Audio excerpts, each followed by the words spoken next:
सोनक ऋषि कहते हैं कि किम श्रेया शास्त्र सारा का अवतारस्य प्रयोजनम् किम कर्मा के अवतारस्य धर्मं कं शरणं गता धर्मं कं शरणं गता। सोनक ऋषि कहते हैं कि गुरुदेव मेरा पहला प्रश्न है कि किम श्रेया, ध्यान से सुनिएगा, पहला प्रश्न मेरा है कि किम श्रेया, संसार में श्रेयस कर्म कौन सा है, कल्याण करने वाला कौन सा मार्ग है, गुरुदेव मैं जानना चाहता हूं।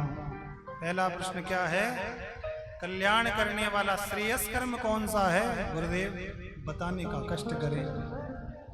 और शास्त्र सारह का, भाई हमारे यहाँ अनेक पुराण हैं, शिव पुराण सुनो तो लगता है कि शिव जी की ही भक्ति करनी चाहिए, राम कथा सुनो तो लगता है कि राम जी के ही हो जाए, कृष्ण कथा सुनो तो लगता है कृष्ण के ही हो जाए।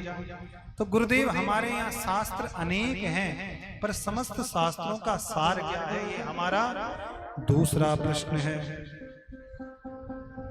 और अवतारस्य प्रयोजनम, कुछ लोग कहते हैं भगवान के 12 अवतार हैं, कुछ कहते हैं भगवान के 16 अवतार हैं, अनेक अनेक भ्रांतियां हैं। तो गुरुदेव मेरा तीसरा प्रश्न है कि भगवान के अवतार कितने हुए हैं। और मेरा चौथा प्रश्न है अवतारस्य प्रयोजनम, अगर भगवान कभी राम बनकर आए, कभी श्याम बनकर आए, कभी परशुराम बनकर आए, कभी वामन बनकर आए, हाँ अनेक रूप भगवान ने धारण किए हैं, तो इन अवतारों का परमात्मा का प्रयोजन क्या है। अगर कृष्ण बनकर आए तो कौन सी लीला करी, अगर राम बनकर आए तो कौन सी लीला करी। किम कर्मा के अवतारस्य, गुरुजी हमारा पांचवा प्रश्न क्या है कि भगवान जब अवतारण धारण करते हैं ना, तो कौन कितने अवतार लिए और कौन से अवतार में क्या कर्म करा, गुरुदेव ये हम जानना चाहते हैं। उन अवतारों का प्रयोजन क्या है। और गुरुदेव हमारा अंतिम प्रश्न है धर्मः कं शरणं गता, जब भगवान इस धराधाम पर आए और भगवान ने इस मृत्यु लोक में रहकर अनेक प्रकार की लीला करी, और जब परमात्मा इस धराधाम से अपने स्वधाम को चले गए, अपनी लीला का संभरण परमात्मा ने जब कर लिया, तो धर्म ने किसकी शरणागति ली, ये हमारा अंतिम प्रश्न है। कि ब्रूहि योगेश्वरो कृष्णे ब्रह्मण्यं धर्मवर्मिणा स्वां काष्ठामधुनोपेतो धर्मं कं शरणं गता।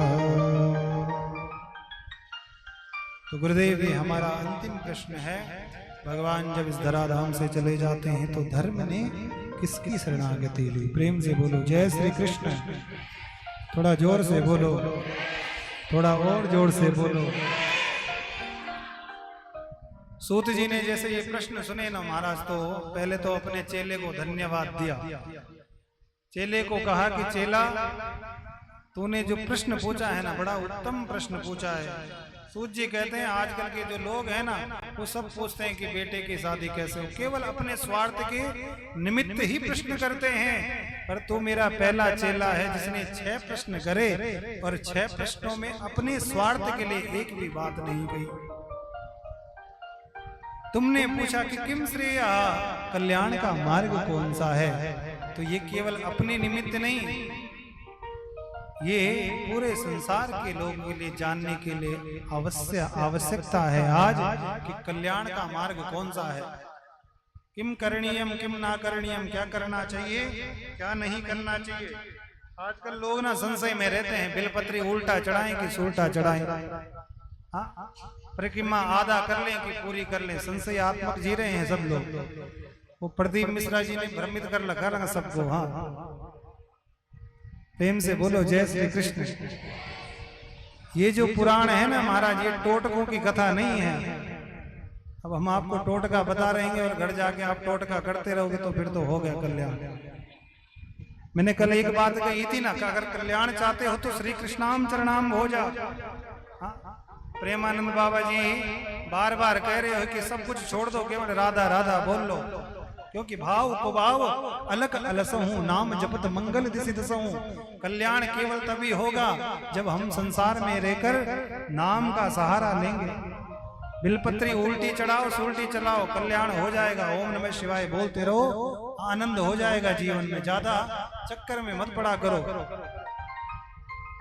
ये पुराणों में टोटकों की कथा नहीं है, इसमें श्लोक का गायन होता है तब उनके अर्थ कहे जाते हैं। अगर कोई बात मैं कह रहा हूं तो उसको सिद्ध करने के लिए श्लोक होना चाहिए, श्लोक से प्रमाणित होती है बात। ऐसे नहीं कि मैंने हिंदी कथा आपको सुनाई। भाई यहाँ से जब द्वार से बाहर निकलोगे ना तो 3 बार प्रणाम करना पड़ता है, शास्त्रों में लिखा है। ये मैंने कह तो दिया, पर प्रमाणित कब होगा? जब मैं उसका श्लोक कहूंगा।